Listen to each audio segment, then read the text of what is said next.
Yo, yo, yo.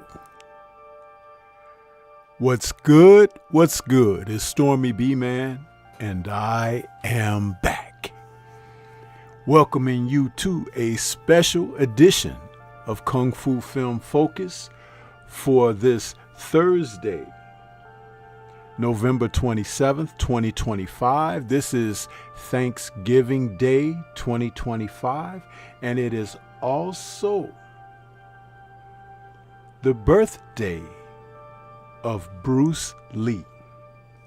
And so we're coming with a special tribute edition of Kung Fu Film Focus, where we will talk a little bit about the legendary martial arts film star, a gentleman that has had a tremendous impact globally on martial arts, action films, the Kung Fu film, and just overall people's interest in combative arts. We're calling this one Bruce Lee, 85 years and still kicking. Unfortunately, he was to depart this world July 20th, 1973. And at the age of 32, he passed. But he left a tremendous legacy. No one thought that this little slight Chinese man would be so impactful, but those who were close to him during the time that he walked amongst us have spoken about he had an energy about himself and thought quite lofty of himself, but it was those characteristic virtues and qualities that drove him to be as successful as he ended up becoming, even though it was post his time walking amongst the living. So that's what we're going to talk about a little bit this evening. Welcome everybody out there. Please smash the like button as you come into the building, because we're going to talk about Bruce Lee, and this is being streamed primarily on my Kung Fu Temple and Entertainment channel. So, because it's strictly Kung Fu, Bruce Lee, martial arts, that kind of thing. So it's not on my main channel, but it will be multi-streamed to my Rumble account. So the link is in the description there. The link is in the chat. I put it there. I forgot to pin it. Let me pin it real quick. I am encouraging anyone that's following me on either of my major channels to please follow me over at Rumble, because we're going to be shifting a great deal of the content that's created over to there, where we have a few more liberties to be able to enjoy not being restricted by copyright and things of that nature like Google and YouTube enforces and impacts upon us as content creators. I hope that everyone has had a wonderful Thanksgiving. Some of us are less fortunate out here, and for those who have been able to be assisted on this wonderful day of acknowledgement, what there is to be thankful for. Myself amongst many, we all suffer through difficult times and issues, whether it be physical ailments, whether it be things that are happening in the workplace, or if there isn't a workplace that you are hoping that circumstances change. You know, heartfelt feelings and prayers go out to any and everyone that is enduring and going through difficult times. Times of separation from loved ones, times of just having it a tough go at it. But it's another reason why I'm doing this stream today, not only to pay homage and respect to Bruce Lee and what he has done for us as far as the action films that he made and the enduring legacy that he continues to win over new people with each generation due to his accomplishments. It's just to be able to also provide a sense of entertainment for someone that may be looking to get some things done that can uplift them for a day like today. So it's serving a tremendous purpose that we're out here to do such. And I hope that in some kind of way it can make your day a bit better. I see my brother Shogun 76 is in the building this evening. Appreciate you rolling up on me. Appreciate you stopping through there. I hope your Thanksgiving is going well, brother. And we're going to get into talking about Lee John Fine. Yeah. The man that was born in 1940 in San Francisco. His parents were traveling, and his dad was a performer in the theater arts, often called, the opera troupe that would travel throughout the world. And his dad, Lee Hoi Chun, and mom, Grace, were expecting him, and he was born while they were here in America. I think they were here for about 3 months after his birth or so, and then he returned to Hong Kong. But the wonderful thing about knowing something about Bruce is that he was a child star. Many people who have followed him through his accomplished career don't remember the fact that, yes, this young man was once a child star along the lines of Mickey Rooney, whom actually when he came to America, there was something about Mickey Rooney, the whole Breakfast at Tiffany's thing, and Bruce and his ideologies and how, the Western world treated and thought of Asian people as a community and culture. There's something to be said about this. We got Mr. Shelton, the real Shelton, out there in the chat. What's good with you? Good evening to you, bro. Let me hook you up, since this is my first time seeing you over there on this channel. Gotta wrench you up there, bro. There you go, Mr. Shelton. Got your wrench.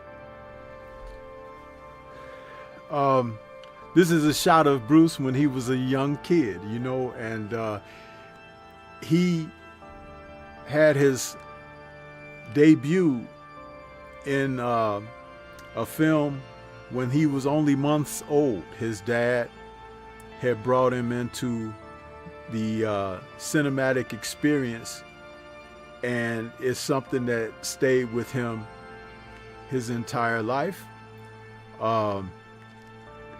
When you think about it, it's so funny.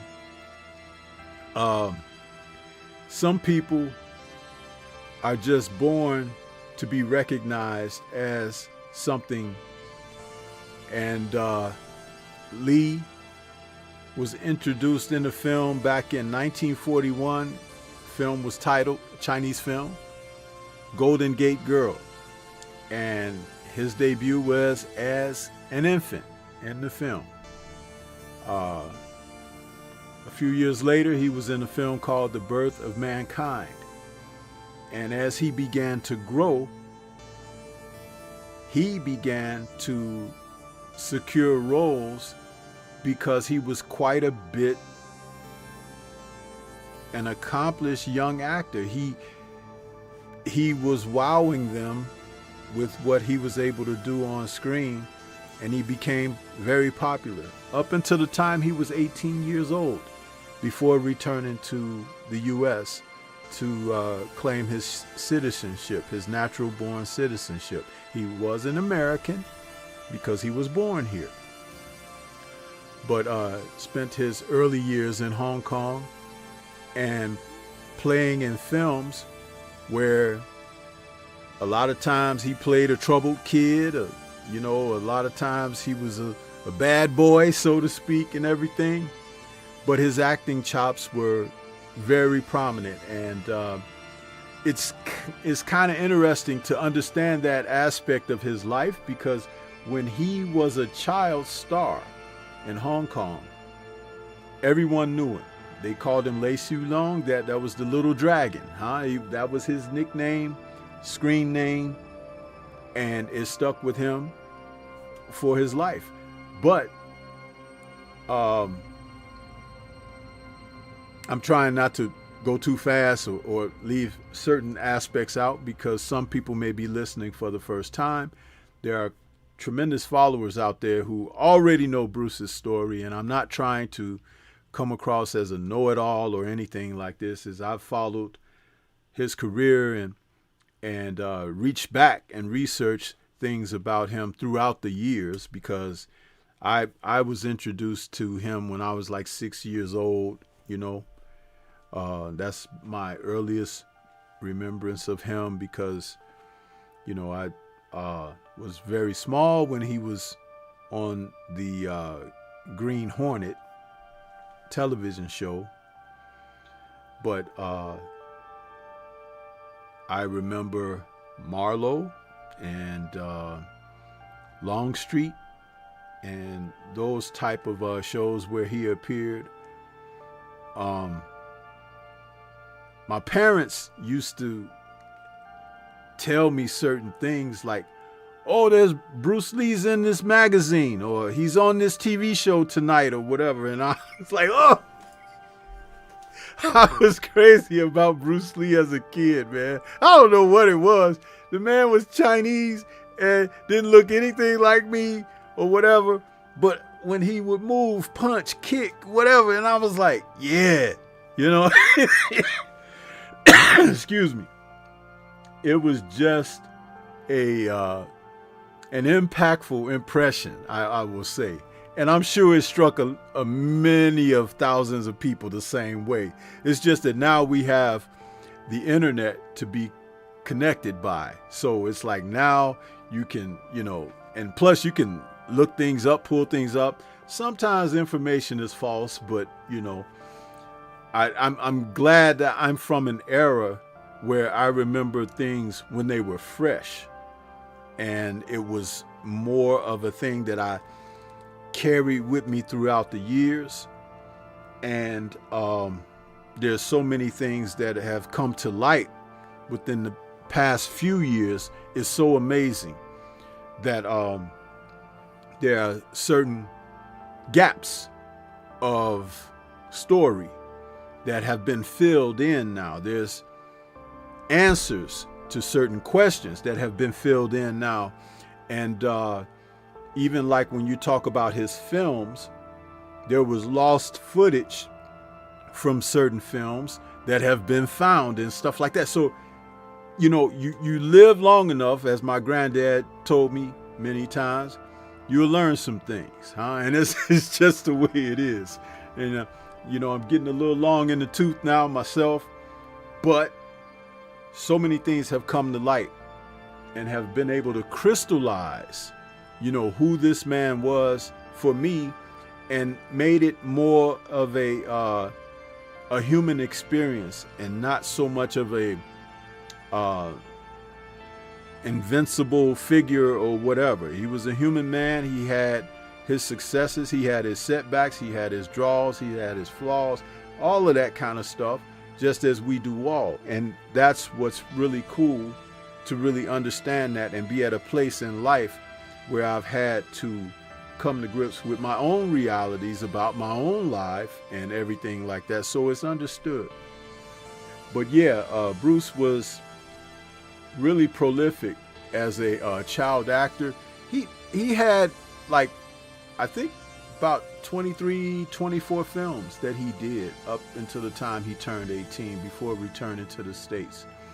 One of the major reasons that he returned to the States was because as he studied Kung Fu in Hong Kong, he was getting into fights a lot. And one of the ways that Bruce would try to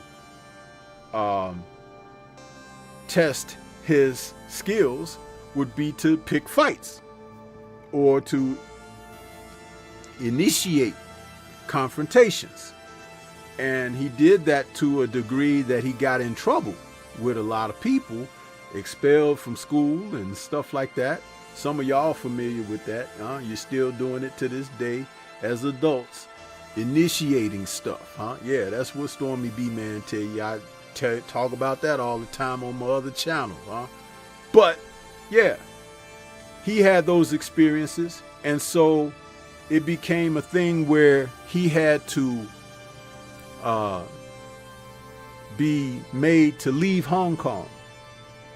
And it was just a timely thing that he was turning 18 and he could come back here to reclaim his U.S. citizenship, but hopefully start a new life and get his act together, so to speak, because his dad was concerned that he was going to, you know, be on lockdown or even worse. So that's how they dealt with that. And so he came to the U.S. Now, he spent 12 years in the U.S. before leaving to go back to Hong Kong. He had traveled back to Hong Kong to visit when his son Brandon was born and things like that. But 12 years in the U.S., and he managed to establish himself as a martial arts instructor, even though he took some of the skills that he had learned there, though not fully.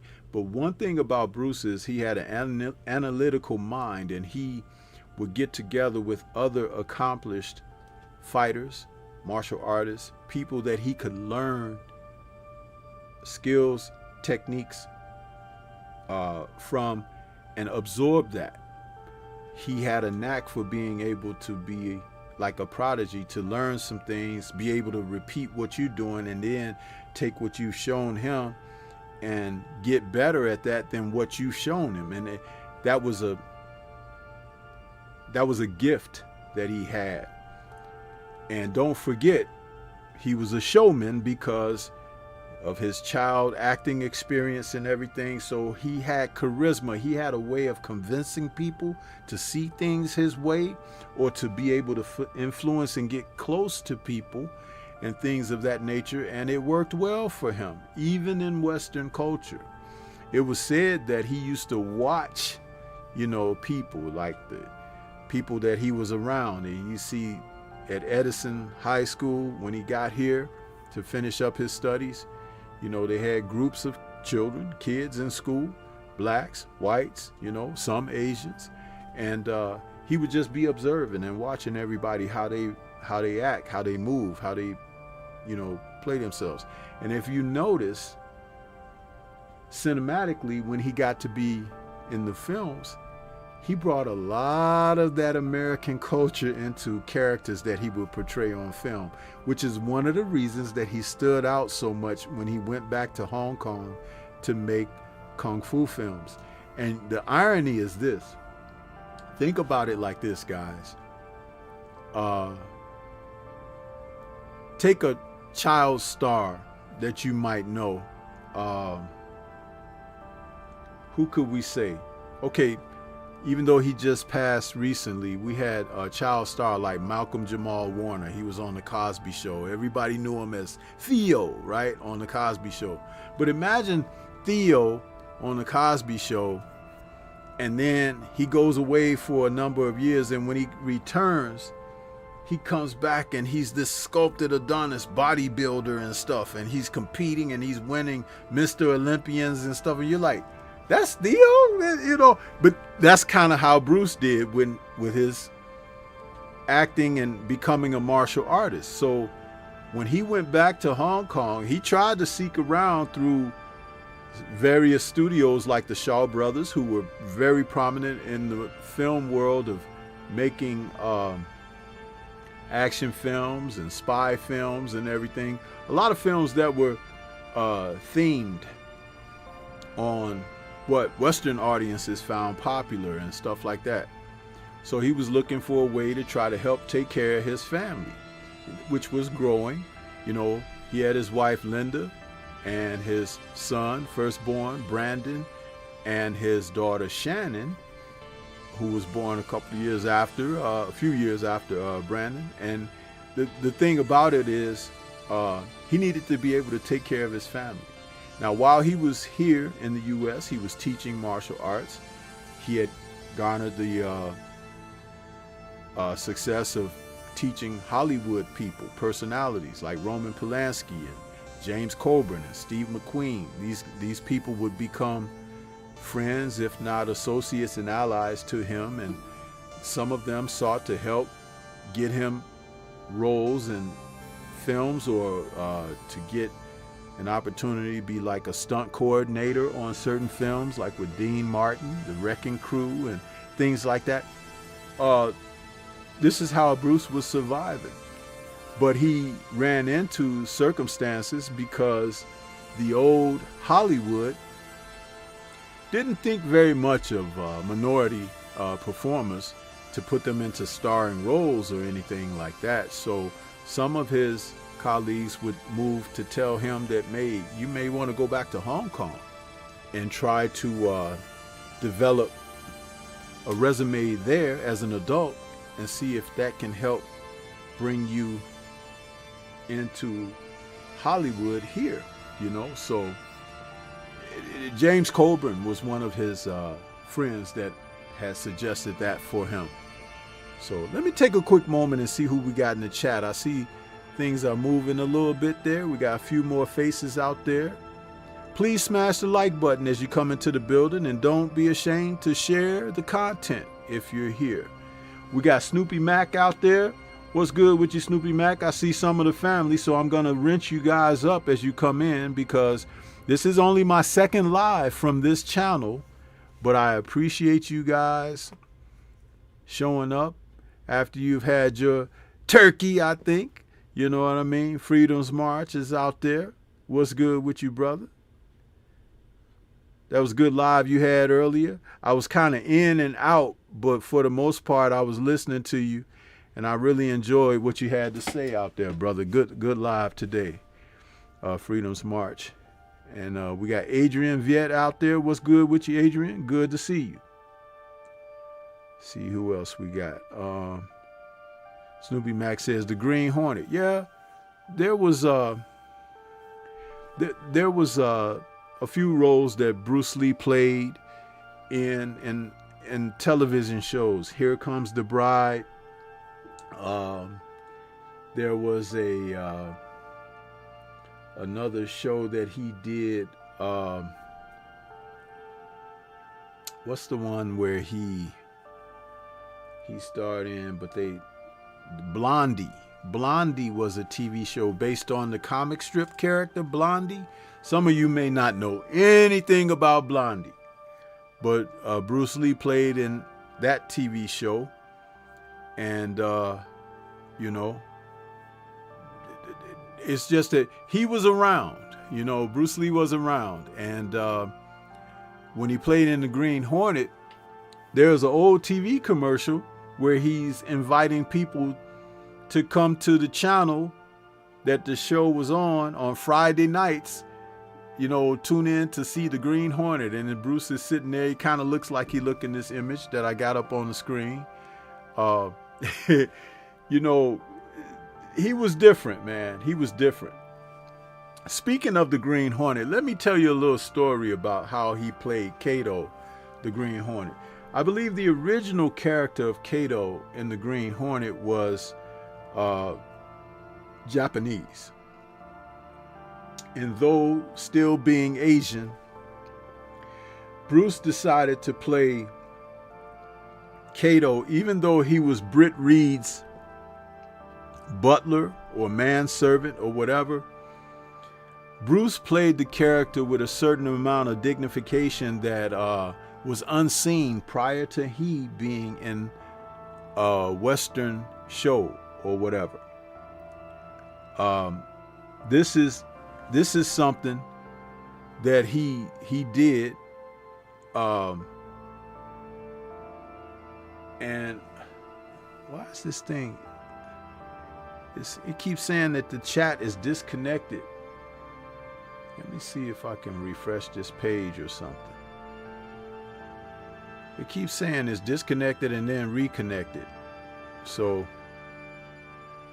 that's against me, guys. I'm not doing that. So I'm hopeful that we can get through this without too many glitches. Oh, there it goes. Yep. Laptop acting up.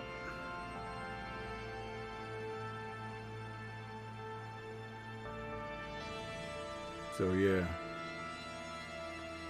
it does that from time to time. But getting back to what I was explaining about him being Kato, he didn't want the difference between he and Britt Reed's character to be so subservient that he thought it was disrespectful as an Asian man. So he fought for the right to show some type of parity there.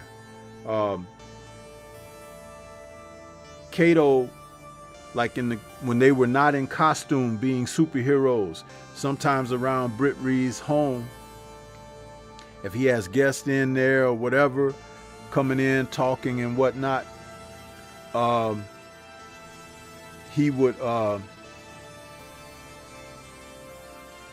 I'm trying to add Freedom's March as a moderator because I had thought I had did it, but I guess with those glitches, it didn't let you mod up. So Freedom's March, try writing something now, brother, and see. You should be good to go with your wrench. Try to write something in the chat now.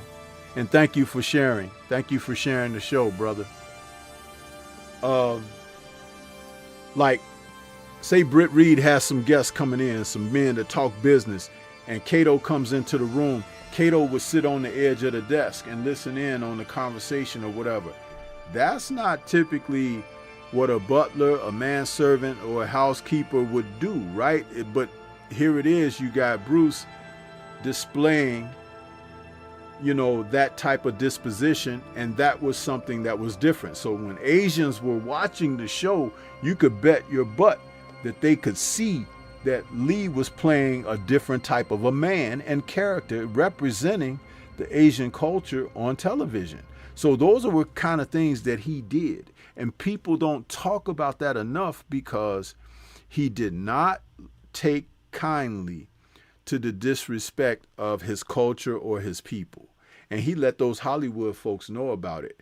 And they began to respect him for that. And, you know, it was something that as he presented himself you know, it was something that stood out. So just wanted to remind you guys of that, because that's a part of his story that a lot of people didn't know about. Even when he got to doing his first Hollywood film, Enter the Dragon, there were some things about that, but I'll get to that in a moment, because we're not going to rush through. I'm here to talk about Lee. It's his birthday. It would have been his 85th birthday today. That's why I said 85 years and still kicking. The man, there have been other movie stars from his era and generation and prior who haven't lasted like he has, who hasn't garnered the respect and garnered the popularity that he has. One of the closest things that you could think about where Bruce has that level of reception is like Elvis. And he may have surpassed Elvis, because Elvis now is kind of like fading away a little bit. He's still strong, but Bruce is like, and Fred Weintraub, the producer of Enter the Dragon, said this once about him. He said that every so many years, 10 years or so, there's a new audience for Bruce that comes, and it's like these people just have a fervor for him, and it works its way to a peak, and then it'll be a straight line, and then it'll peak again. That's how it's been since he died. It's amazing. And I'm old enough to say, yes, I recognize that, and I've seen that, and there haven't been any other people that I can recall that have had that type of staying power. Congratulations to your brother, your son there, Freedom's March. Happy birthday to him. So he shares the same birth date as Bruce Lee. You can tell him as he gets older, show him some Bruce Lee movies and say, you and him got the same birthday, so maybe you can be just as good as him if you get in the gym and start working hard. Yeah. He don't have to be Karate Man. He could be whatever he's doing in the gym, whatever it's like physically, to develop him or whatever, sports, whatever. Yeah. But happy birthday to your son. So, as we're talking about this dynamic person, being suggested that he go back to Hong Kong by James Coburn to try to, because he was falling on hard times. Bruce had met a number of celebrities and everything, and people who would go on to be someone. Like one of his students was Kareem Abdul-Jabbar, who you would later see in the film with Bruce Lee. But Kareem was a tall man that played basketball from New York, but when he had moved out onto the West Coast, he had talked about continuing his studies in martial arts, and he had been put on to Bruce Lee by some people that he knew, because he was trying to ask them, hey, you got any ideas where I can continue my martial arts studies? And they told him about Bruce Lee. And once he met Bruce, they hit it off very well, student and teacher, and there was a dynamic that took place between them as well, because Bruce was in awe of his height, 7'2" that Kareem was, and Bruce was 5'7". So can you imagine, them trying to train and working on techniques and stuff like that, what that have been like? Kareem spoke very respectful of Bruce and his relationship with him and everything, and that was just one of those. I remember, like someone says in the chat, they didn't find out certain things about Bruce until they were in their 30s. One of the things that I will say about Bruce is that he was a guy that has to be one of the most photographed people in the world, because in his short 32 years, my goodness, there were like hundreds, if not thousands, of photos taken of him for various reasons and whatnot. But all those years that I had been, admiring him, I think I was maybe it was either in my late 30s or my early 40s that I saw a photo of him in a scenario, a situation that I had never seen before. Kareem would stop by his home when he lived in, California, whatever, Seattle, wherever he was out there at the time. And they would be working out in his backyard. There's this great photo of Kareem with Brandon, where he's holding Brandon, and Brandon looks like a little teddy bear in Kareem's arms, right? But there was this other photo of Kareem putting Brandon on the roof of the house because he was so tall. He set Brandon up on the roof of the house. And I had never seen that photo before. Boy, I fell out laughing when I saw that photo. You see, because Brandon and I, we were the same age. You know what I mean? So it's like, I was like, there was just something about that. I thought it was really cool. And that was one of those photos that, you don't see. It's like a private moment in their relating with one another. I want to say salute to Bernard over there on the Rumble app, because there's a couple other people over there, but they decided not to write in the chat. So I see you over there, Bernard. Thank you for at least showing up over there. Let's see here. Getting back.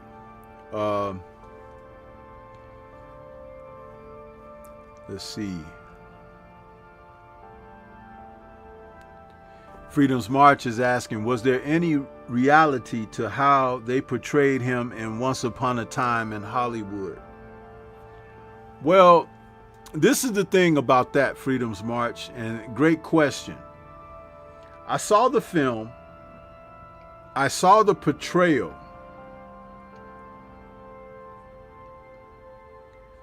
Tarantino had him played like he was a caricature of the real Bruce Lee. And I know that Shannon, Bruce's daughter, didn't really have any appreciation for how her dad was represented in that film. And there's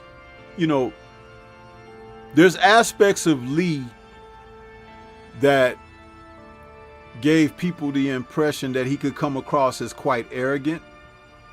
But he was about as real a person as you could be. Like, Bruce would tell you something directly, and it could be disrespectful to you. He might not necessarily mean to be disrespectful, but his sincerity and his delivery, because guess what? I'm a lot like that myself. Bruce was a Sagittarius. I'm a Sagittarius, so I can understand that a little bit.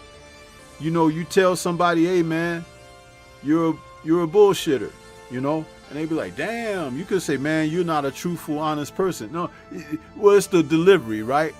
Well, Bruce was that kind of guy. Well, I'm that kind of guy too. I say things like that. I do it every day when I do my lives, right? I say stuff, people be mad, and I put that little picture up of Snoop Dogg from Baby Boy. I say that's how they be looking at the screen.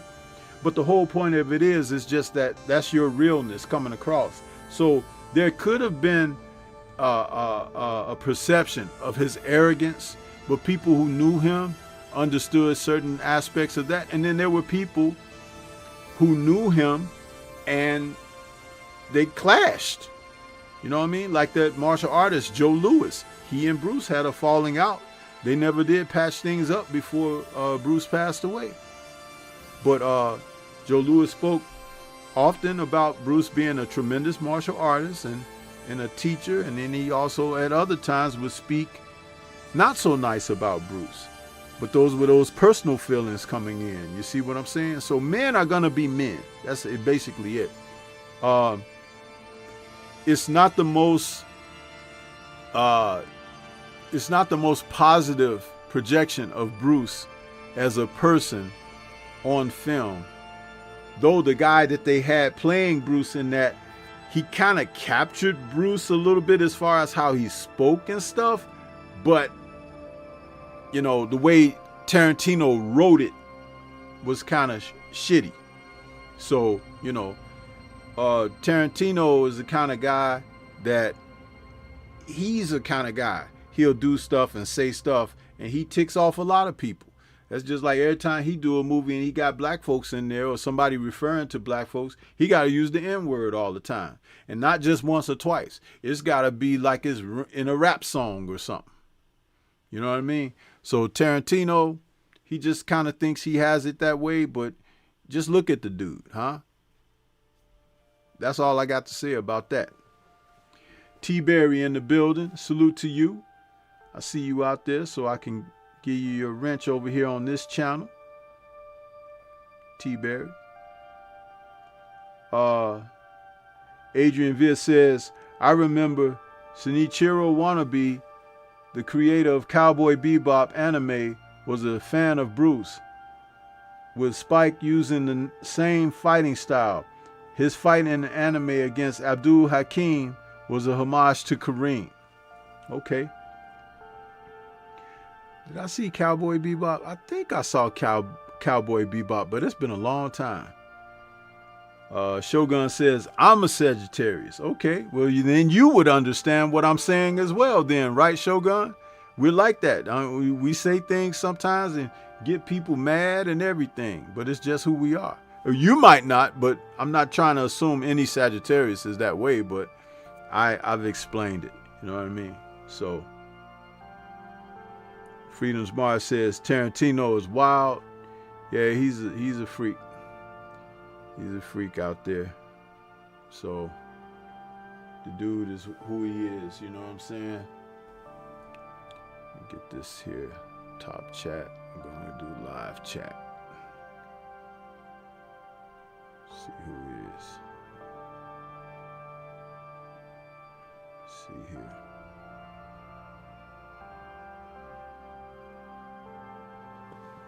This chat keeps disconnecting and reconnecting. Okay.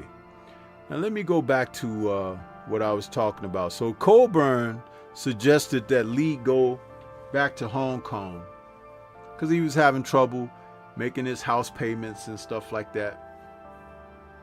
So he returned to Hong Kong and he hit up the Shaw Brothers studio. His friend Unicorn Chan, who had been a stuntman and a small role player in Shaw Brothers film industry, tried to speak on Bruce's behalf. And everybody knew who Bruce was because they remember him being Lei Siu Long, the Little Dragon, in the films in Hong Kong, right?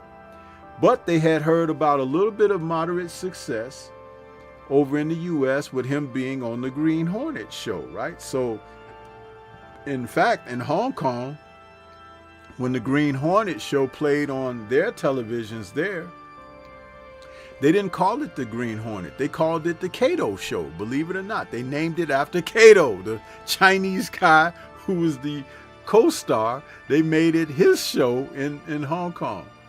So Run Run Shaw, the film mogul for Shaw Brothers Studios, you know, he told Bruce, he was like, hey, yeah, we heard about you being over there in the U.S. and everything, and we celebrate, you know, what you've accomplished over there. But hey, if you come over here and work for my studio, you still got to sign that 7-year contract, huh? And you're going to be a bit role player. You don't have any say-so on scripts and everything like that. And you get like $700 a week or something like that.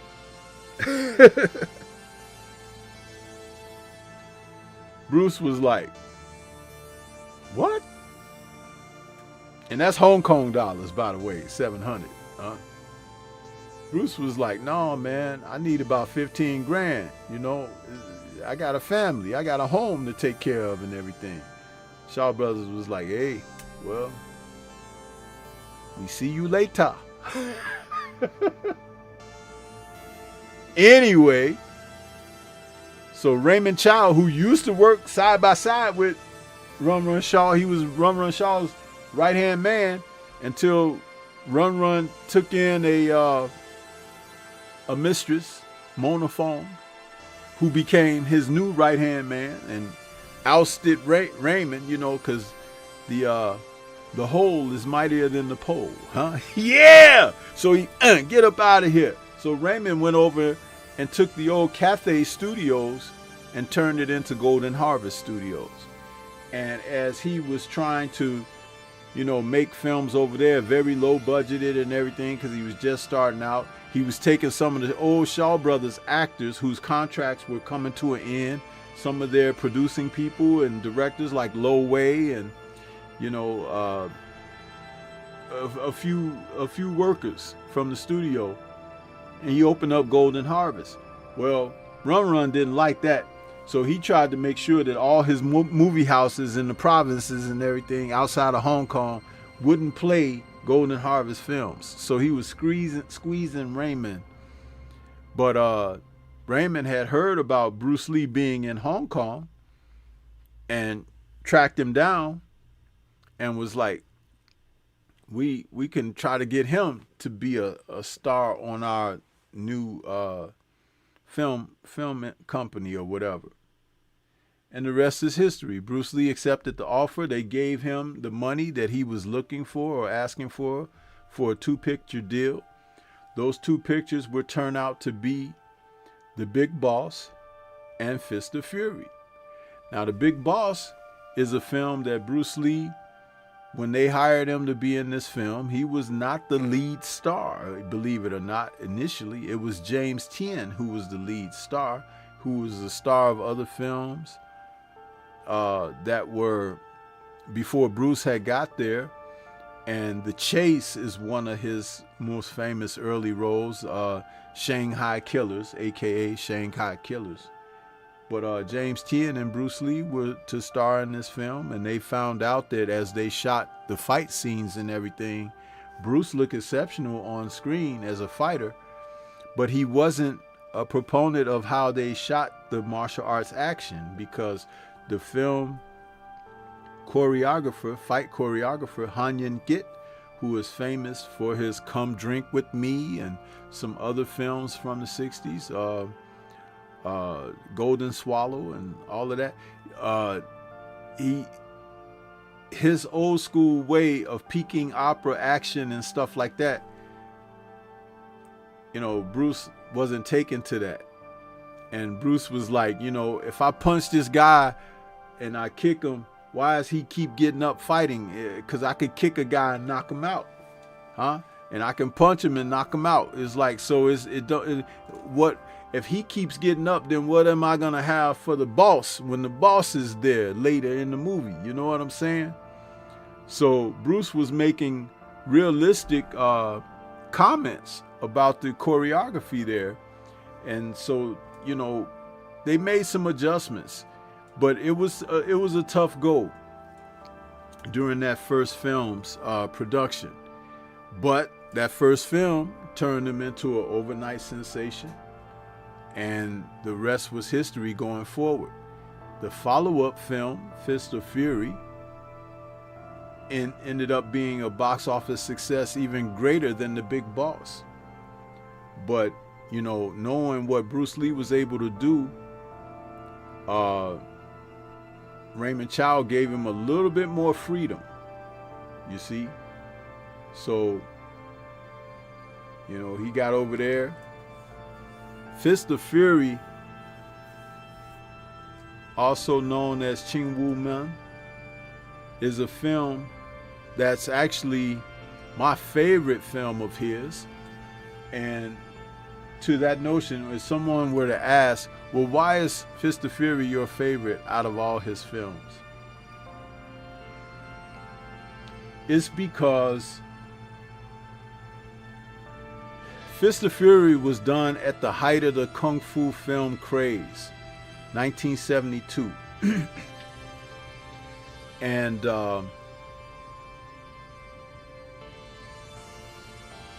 what Bruce Lee was able to do in that film was give audiences something a little different from what they had been accustomed to. The way he acted, behaved, he was different. He wasn't the run-of-the-mill stoic Chinese hero or whatever. And the way that he fought fit the character. The way that he fought in real life, his philosophy on martial arts, it fit the character that he was playing, because he was playing a character who was kind of a guy who, he wasn't like the rest of the students. So the original Sifu, who the film is about, the revenge of that Sifu, Ho Yun Cha or Fok Yun Gak, who was played by Jet Li later. Chen Chen comes back for his funeral and wants to know why his teacher was deceased or whatever. But in an era of Chinese against Japanese, you know, Bruce Lee did something different in this film. He didn't behave like a Chinese guy. He behaved like an international guy, a guy who was a little bit more worldly, a little bit more wild and everything, and wasn't such a traditionalist. And that fit. And I think that's one of the aspects that really makes it stand out to me, because you could watch a lot of Hong Kong films from that time and era, 1972, including Shaw Brothers' King Boxer, which is also a favorite of mine. But you will find that those films, you know, they had a certain amount of success, but there was just something about what Bruce was doing that was different. And people took to that. Because it was different, they were like, oh, let's see what he does next. You know what I mean? And so that's what it became. And that's what Fist of Fury has always been for me. It's my favorite Kung Fu film. I also think that that film, not Way of the Dragon with Bruce Lee versus Chuck Norris, the best fight scene that Bruce ever filmed was between him and Bob Baker in that film.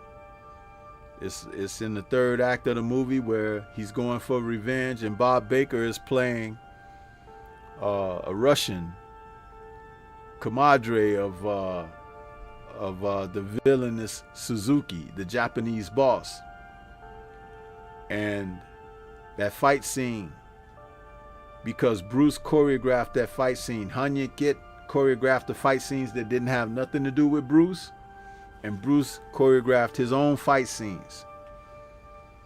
That was the precursor to the Way of the Dragon fight scene that he shot with Chuck Norris, but that, I think, stands to this day as the best fight scene that Bruce ever shot.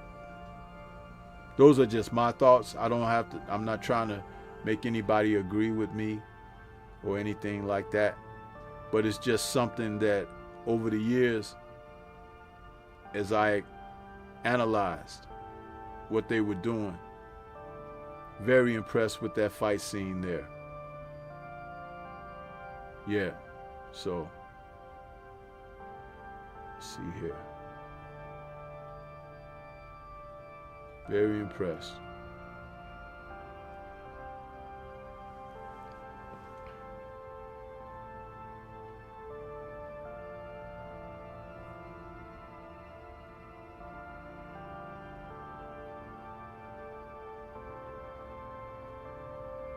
Yeah, this thing is acting up again.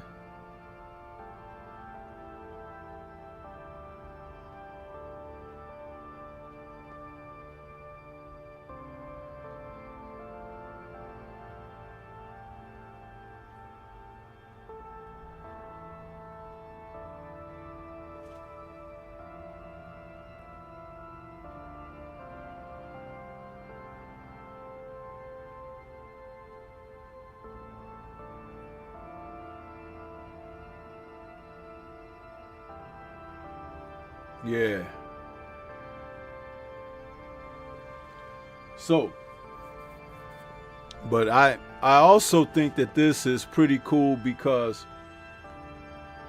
the ending of this film, Bruce Lee got revenge for the teacher. He took the Japanese down and everything. But the climatic scene of the hero going out in a hail of bullets, I think that struck the audiences too, because usually when the heroes win at the end of the film in Hong Kong, they walk off to the music and everything, or the villain goes down the river or whatever and the music plays and all of that. And the film ends with this cinematic scene that's just above my head here, where he's doing a flying kick into the arresting officers that come to take him in for taking down the Japanese. And it's a freeze frame shot, and that's how the movie ends. And you hear gunshots and stuff. Yeah. It was pretty cool. I really enjoyed that. So, you know, that, but yeah, this is my favorite, man. My favorite film of Bruce Lee's. I could watch this movie 2,000 times, and you put it on one more after that and I'll watch it again. That's how you know it's my favorite. Yeah. And the thing about Bruce and his box office was, as he was making these films in Hong Kong, each one was more successful than the other. So it was like his stardom was climbing. It was ascending. So after the first two films that he shot for Raymond Chow and Golden Harvest, they wanted him to do another film, and he said no, because he didn't want to work with that director anymore. He wanted to do something different, and he wanted to do something on his own. And so Raymond Chow allowed him to set up a sub company inside of Golden Harvest Studios, which would be called Concord Productions. And so Bruce was going to now produce his own films, write, direct, produce them, whatever. Raymond Chow would be the overseeing financier or whatever, this and that, but they would be partners. And his first project out of that was Way of the Dragon. Now, Way of the Dragon is very well known because it was the film where he takes on Chuck Norris in the Roman Colosseum. He also set the film outside of Hong Kong. He set it in Rome. Though he wasn't able to film the entire movie there, but the film is set in Rome. So he went to Rome for location shots and everything, and the rest of the indoor shots and stuff were made in a studio in Hong Kong, but they were able to steal a couple of scenes in the Colosseum where he and Chuck Norris were, and then they created this tremendous fight scene with what Bruce had convinced Chuck to play this role in the film of being an American martial arts champion or whatever, taking on this little country bumpkin from Hong Kong who did something called Kung Fu. And the rest was history. The Colosseum fight that took place between Bruce and Chuck Norris is considered one of the best fight scenes of all time. And it looked like two warriors battling in the Colosseum like the years of old. And it was, the choreography was well done. They play off of each other very well. Their timing and skill set, all of that looked very good on camera. It was tremendous.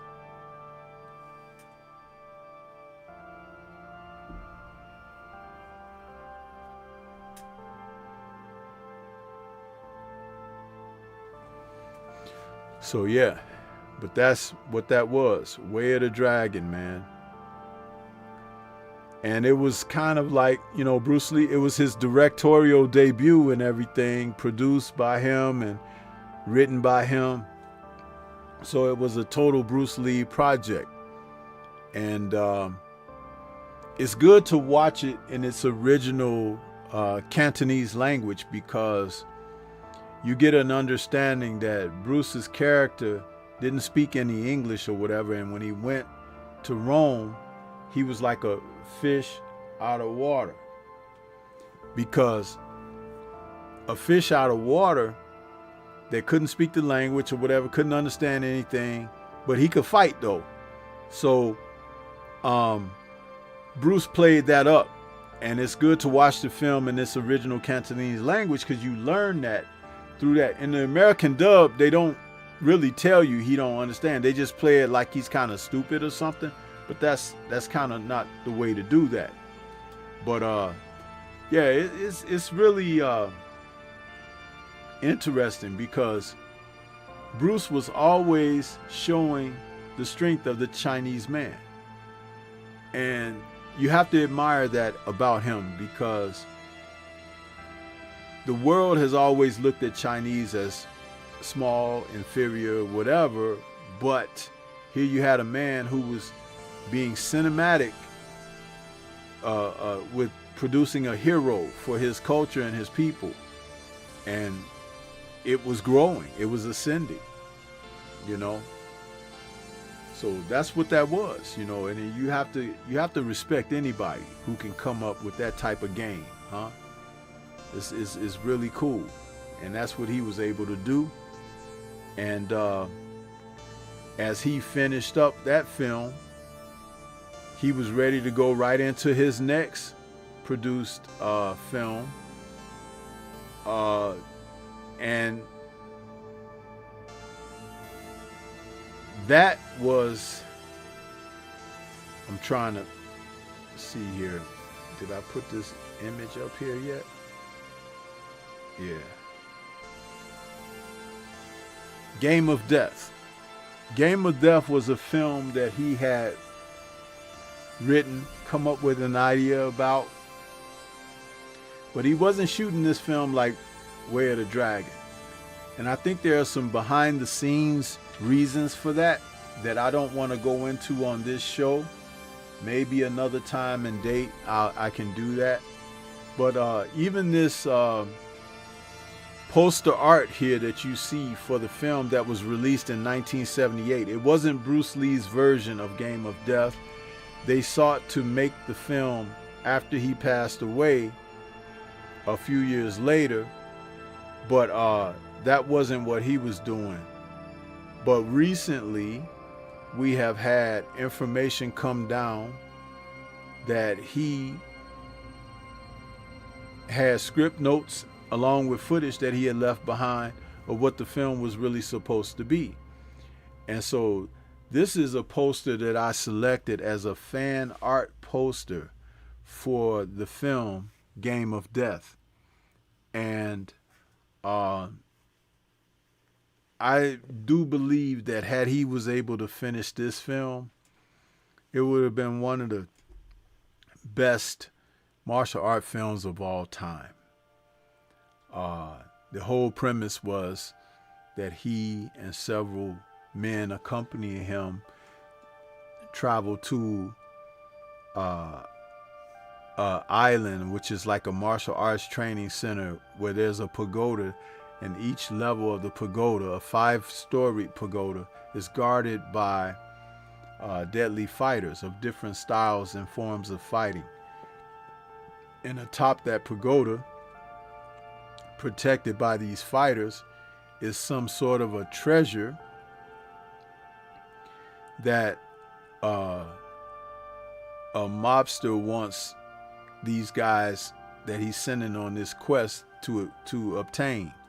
And Bruce, along with the 4 or 5 other guys that he's supposed to be in this with, they're supposed to battle up into this tower to get the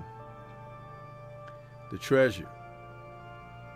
And Bruce has a particular style of fighting that can adapt and adjust to whatever other person is doing, The others are kind of like traditional in whatever form or whatever that they fight.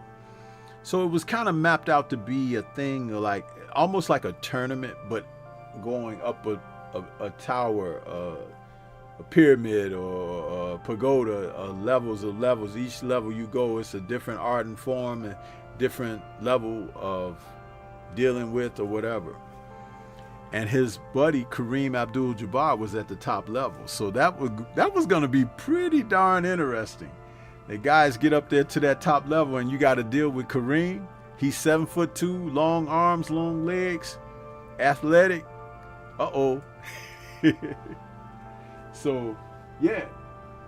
But this is how Bruce came up with these ideas and stuff like that, man. But it wasn't to be, because he ended up having to put Game of Death on hold because old Fred Weintraub, his good buddy from Hollywood, came calling and said that Hollywood Warner Brothers was now ready to offer him an opportunity at his own starring feature. And that feature would become to be known as Enter the Dragon. Yeah. So he put filming Game of Death on hold. And in January of 1973, he started filming Enter the Dragon. I think they said principal photography for Enter the Dragon ended in like April of 73. And that was Lee's last completed film, because he hadn't gone back to finish Game of Death yet. And it was just a situation where he was, working really hard on Enter the Dragon and other things going on. So, but this film was released in August of 73. Lee died on July 20th. So just before the film opened, he passed away. So he never lived to see the success of this film. And it's very unfortunate, because this is the film that made him an international star, something that he had always shot for and was, aiming to become a bigger star than his buddies James Coburn and Steve McQueen, who were real top stars at the time when he knew them. Enter the Dragon is one of the most successful films in Hollywood history. On a budget of like $800,000 or something, it grossed over $100 million in globally, and has become a cult classic, has become an action film classic. The original title for the film was Blood and Steel. Hen Dog, what's good with you? I see you out there. I just wrenched you up since you're here on this channel. Appreciate you.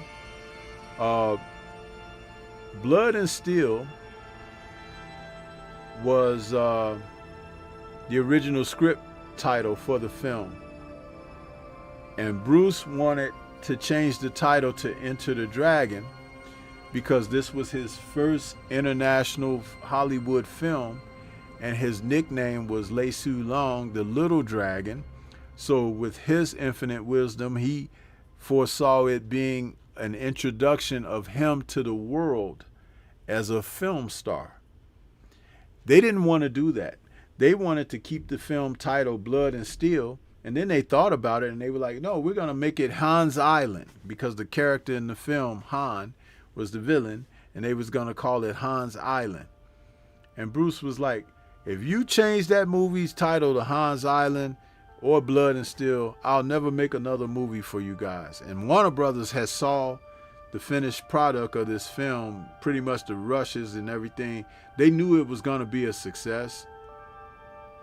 So they finally caved in and told Bruce, okay, the film will have the title that we think will have much broader appeal, Enter the Dragon. And that's why this film is called Enter the Dragon. He was being introduced to the world in his first Chinese American starring in a Hollywood film, headlining ever in history. You see that?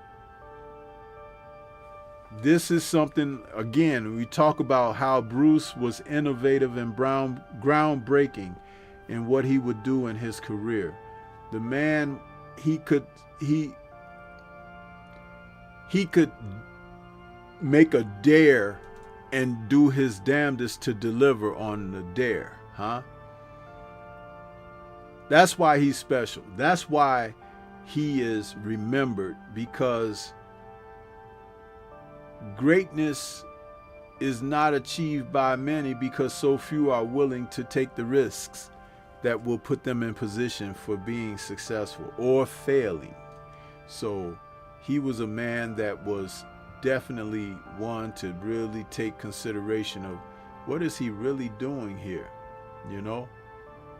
Yeah, Hen Dog, you never knew that? Yeah, that's why the film is titled Into the Dragon, because he wanted the world to be introduced to himself as Lei Su Long, the little dragon, making his mark in the world with his first Hollywood starring role. Up until that time, no Asian actor had led a Hollywood production at all. Never had been given a starring role at all. The fact that you see Jackie Chan and Jet Li and Donnie Yen and all these guys, Chow Yun-fat, all these guys of today, they all have to pay homage to this man, because this man kicked the door down for all of them. And guess what? It never happened for the rest of them for at least another 25 years after his death. Because even Jackie Chan, for as good as he was, and his films breaking the box office records of Bruce in the late 70s and early 80s, he still couldn't get into Hollywood like Bruce did.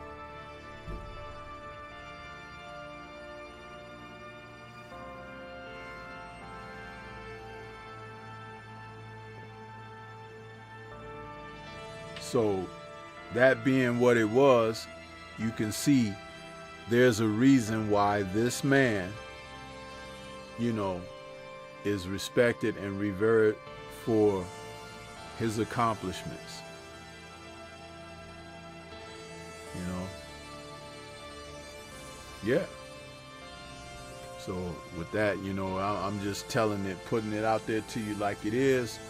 I mean, I could have shared a great deal more, but this is just a tribute day to acknowledge this man's birthday and say that, hey, you know, thank you, Bruce Lee. Thank you for entertaining us as audiences, for giving us something to shoot for, to give us something to try to emulate or to duplicate, or to even like take that baton and carry it further across the international waters, because you did it, man. You did it. It's just unfortunate that you didn't get a chance to live to see the success. But boy, did you make your mark on this world. And there are still people who are coming to pass to say, hey, you know what? I was inspired. I was influenced by Lei Su Long. Yeah. The little dragon. So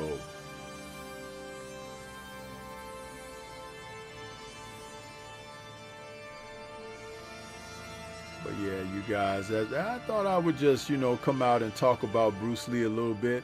I have so much more information. I can always do a show on this man because I've kind of worked it through, that I kind of know a lot about him. But, you know, I try to tell you guys, I don't want to just talk about Bruce Lee. The Kung Fu film genre is such a vast genre that I really enjoy the films. I do.